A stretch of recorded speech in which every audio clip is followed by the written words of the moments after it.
Fala galera, eu sou o professor Luciano Santana, professor de vocês de estruturação e captação de recursos financeiros. A gente está passando aí por esse momento de quarentena em função da Covid-19, então para auxiliar os estudos de vocês eu vou, a cada aula que a gente tiver no ambiente virtual, nas aulas online, vou disponibilizar para vocês também no meu site um pequeno resumo de cada aula de no máximo 15 minutos. Então conto com a sua atenção nesse período e espero que a gente consiga se recuperar dessa e se ver logo presencialmente também. Então vamos para nossa aula. Bem galera, então vamos aí ao resumo da nossa primeira aula, para que a gente possa guardar de alguma maneira o que foi tratado na aula online. Então a gente começou a aula falando da diferença entre direito e moral. De maneira geral, né, o direito ele existe para nortear as relações sociais, né, mas ele não é a única forma de nortear, de dirigir essas relações, né? A gente tem a moral, que na verdade é algo que habita na consciência de cada indivíduo e tem mais relação com os valores que os indivíduos acabam desenvolvendo no transcorrer da sua existência, no transcorrer da sua formação. E no aspecto da moral, das normas morais, embora ela indique um dever, embora ela mostre pra gente que há algo a ser feito, que é certo, que é errado, mas ela não impõe regras, não impõe punições em virtude do não cumprimento desse dever. É algo que, como a gente já disse agora há pouco, habita na consciência de cada indivíduo. Já as normas de direito, elas são registradas em normas, em leis, em legislações, e elas têm uma característica que é diferente da norma moral, que é a característica chamada de coercibilidade, ou seja, as pessoas são coagidas a fazer algo mediante uma punição caso não façam algo. Então, que fique bem claro, moral é algo intrínseco do ser humano, cada indivíduo tem a sua noção de moral, e direito é algo estabelecido em legislação, criado uma norma para que a pessoa possa cumprir, e não cumprindo, invariavelmente ela tem algum tipo de punição pelo não cumprimento. Outro aspecto que a gente tratou na nossa videoaula foi com relação à tipificação das pessoas. A gente tem as pessoas que são chamadas de físicas ou naturais, que são, na verdade, os indivíduos, né? Nós, os seres humanos, e temos as pessoas jurídicas, que, de maneira geral, são as empresas. Tá? Com relação às pessoas físicas ou naturais, a existência da pessoa física ela surge no nascimento e vai até a morte dela, e o direito e obrigações também, em tese, surgem a partir do nascimento. Porém, a gente vê na legislação de maneira geral, nos códigos, de que há uma possibilidade, na verdade não possibilidade, mas há já uma disposição de garantir também esses direitos antes que a pessoa venha à vida, que é o chamado nascituro, ou seja, aquela pessoa que está prestes a nascer, foi gerada, está habitando ali no ventre da mãe, mas que ainda não veio a nascer, ela já tem os seus direitos pré-estabelecidos e ela pode, ao nascer, exercer esses direitos e obrigações. Já com relação à capacidade da pessoa física ou natural, nós vimos que a pessoa física ou natural, ela, mediante a questão da capacidade, ela pode ser dividida em três tipos, né? Os absolutamente incapazes, que são os menores de 16 anos, as pessoas que por algum tipo de debilidade não possuem discernimento, né? E as pessoas que não conseguem exprimir a sua vontade, como pessoas que estão em estado vegetativo, em coma. No caso dessas pessoas, os absolutamente incapazes, toda decisão do âmbito do direito são tomadas por representantes dessas pessoas. Essas pessoas elas não podem exercer os seus direitos ainda, então elas são representadas pelos seus representantes legais que vão tomar todas as decisões do ponto de vista do direito. A gente tem também os relativamente incapazes, que são os menores que têm idade entre 16 anos completos e até completarem os 18 anos, são 17 anos, 11 meses e 29 dias.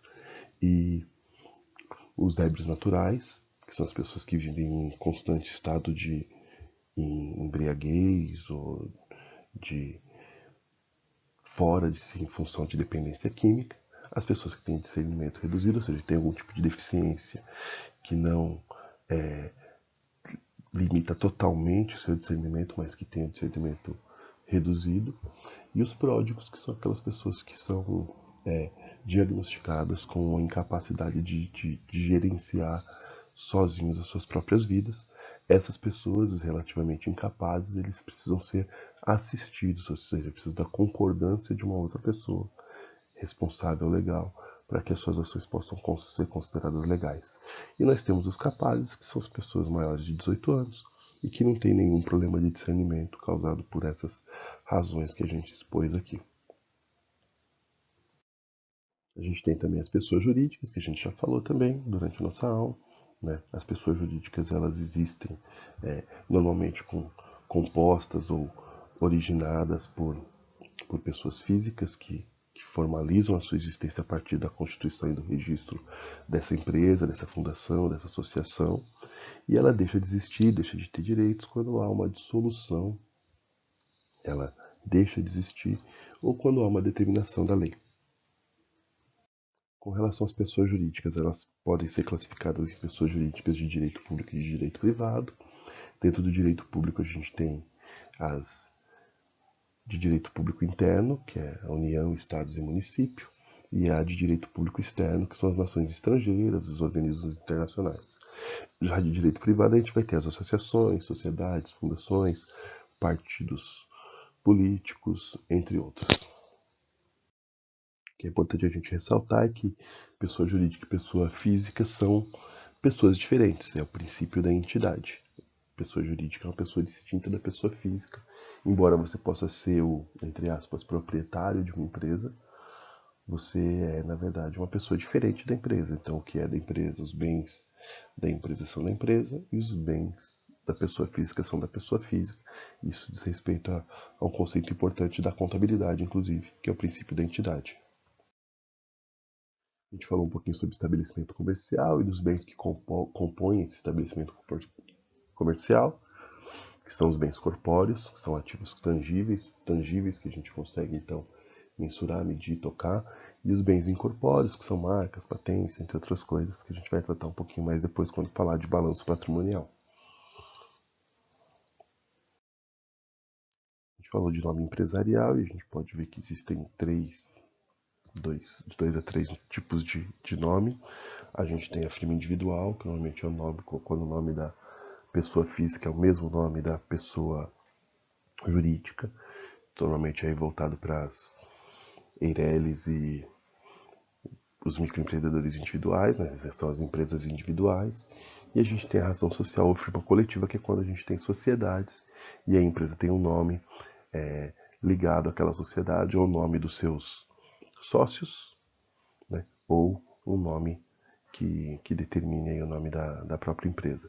O que é diferente, firma individual e razão social, ou firma coletiva, do que a gente chama de denominação, que a gente comumente costuma chamar de nome fantasia da empresa, que é o que ela vai utilizar para sua comunicação visual, para vender os seus produtos, e é o exemplo que a gente dá aí dessa loja aí de fast food, dessa empresa de fast food.